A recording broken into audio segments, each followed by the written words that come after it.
Collector Manish Singh की अध्यक्षता में हॉस्पिटल में फायर सेफ्टी को लेकर रविंद्र नाट्य गृह में बैठक ली गई। इस दौरान फायर एसपी भी मौजूद रहे। इस दौरान इंदौर कलेक्टर मनीष सिंह ने कहा कि एसपी फायर द्वारा सभी अस्पतालों में निरीक्षण कराया गया था। साथ ही सभी अधिकारियों को लेकर एक बैठक का आग्रह भी किया गया था, जिसमें सभी अस्पताल में फायर सेफ्टी को लेकर चर्चा की गई थी। साथ ही कलेक्टर मनीष सिंह ने कहा कि अगर अस्पताल का एडमिनिस्ट्रेटर इस ओर ध्यान देता है तो कर्मचारी ज्यादा एक्टिव होकर काम करते हैं, क्योंकि इंदौर के हॉस्पिटलों में ऑक्सीजन कंजक्शन बहुत हो रहा है हॉस्पिटलों में, इसलिए आवश्यक है कि इनको सूचित करें कि और भी ध्यान से काम करें।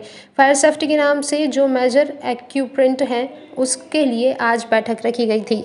इसके साथ साथ एक पैकेज के लिए भी लेटर भेजा है ताकि हर अस्पताल डिक्लेयर करे कि कितने पैकेज में वह ट्रीटमेंट करना चाह रहे हैं, साथ ही किस प्रकार के मरीजों को भर्ती करना है। उदाहरण के तौर पर कई अस्पतालों में दिन में जितना ऑक्सीजन उपयोग हो रहा है उससे ज़्यादा रात में उपयोग हो रहा है, जिसके चलते उन्हें रोका गया है।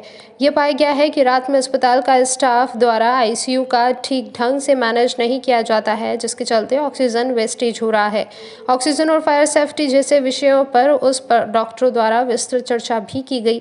अभी तक ऐसी कोई शिकायत नहीं मिली है, लेकिन जिला प्रशासन और फायर एसपी इसको लेकर सचेत हैं कि किसी प्रकार की समस्या शहर के किसी भी अस्पताल में ना आए। इसको लेकर एसपी फायर ने अधीनस्थ अफसरों को निर्देश जारी किए हैं। कोई भी अधिकारी किसी भी अस्पताल में जाँच करने जाएगा तो किसी भी अस्पताल में वहाँ के मरीजों के हित में रहकर करना चाहिए।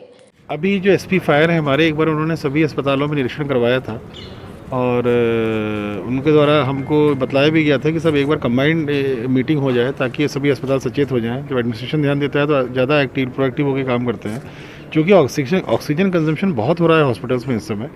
इसलिए आवश्यक है कि इनको सचेत करें कि और भी ध्यान से करें। जो फायर सेफ्टी के नॉर्म्स हैं, मेजर्स हैं, जो भी इक्विपमेंट्स हैं वो उनका अपडेटेड रहें पूरे। उसके लिए बैठक रखी गई थी आज ये। प्लस इसके साथ साथ एक पैकेज के लिए लेटर भेजा है हम लोगों ने कि हर अस्पताल डिक्लेयर करे कितने पैकेज में वो ट्रीटमेंट करना चाह रहा है और उसको रेट लिस्ट को वो डिस्प्ले भी करे। वो उसकी बात की, किस प्रकार के पेशेंट्स को भर्ती करना है, किस प्रकार को नहीं करना है, वो भी बात हुई। प्लस ऑक्सीजन का जो यूसेज है उसको भी रेगुलेट करने के लिए बोला गया है इनको। उदाहरण के तौर पे कई अस्पतालों में दिन में जितना ऑक्सीजन कंजम्पशन हो रहा है उसका 2 गुना रात में देखा, तो उनको टोका गया। तो ये पाया गया कि रात में जो स्टाफ रहता है आईसीयू में या जो ऑक्सीजन बेड्स में स्टाफ नर्स रहती हैं, उनके द्वारा ठीक ढंग से उसको मैनेज नहीं किया गया, जिसकी वजह से वो कंजम्पशन बहुत ज़्यादा हो रहा था, उसमें वेस्टेज भी हो रहा था और अनावश्यक रूप से लापरवाहियाँ भी हो रही थी। तो उन सब की भी काफ़ी डिस्कशन हुआ। उसमें मेदांता से डॉक्टर संदीप श्रीवास्तव ने अपने अनुभव बताए किस तरह से कंट्रोल हो सकता है। वहीं आयुष्मान कार्ड को लेकर कलेक्टर मनीष सिंह ने कहा कि 5 अस्पताल हैं इंदौर में जहां निःशुल्क मरीजों का इलाज किया जा रहा है। इसमें 5 अस्पताल को बोला गया है कि आयुष्मान कार्ड धारक कोविड-19 बिना इलाज के ना जाए, उसका विशेष ध्यान रखें। साथ ही उनसे रोजाना रिकॉर्ड देने के निर्देश भी दिए गए हैं।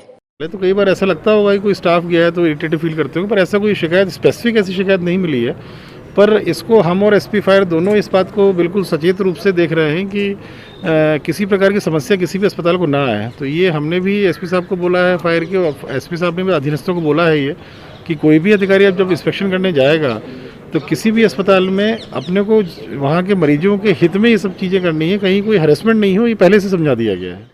कलेक्टर मनीष सिंह ने बताया कि सभी डॉक्टरों के साथ एक बैठक ली गई थी, जिसमें कोविड-19 वैक्सीन रेमडेसिविर के उपयोग को लेकर एक बैठक की गई, जिसमें आया कि डॉक्टरों द्वारा प्रोटोकॉल बनाया गया है। इसमें किस तरह के पेशेंट को रेमडेसिविर इंजेक्शन की आवश्यकता है या नहीं है, इसके बारे में बताया कि हर कोई इसको रिकमेंड ना करे। रेमडेसिविर की जानकारी अगर डॉक्टर को सही से ना हो तो पहले से जानकारी ले लें कि रेमडेसिविर वैक्सीन किस तरह के मरीजों को दी जानी चाहिए।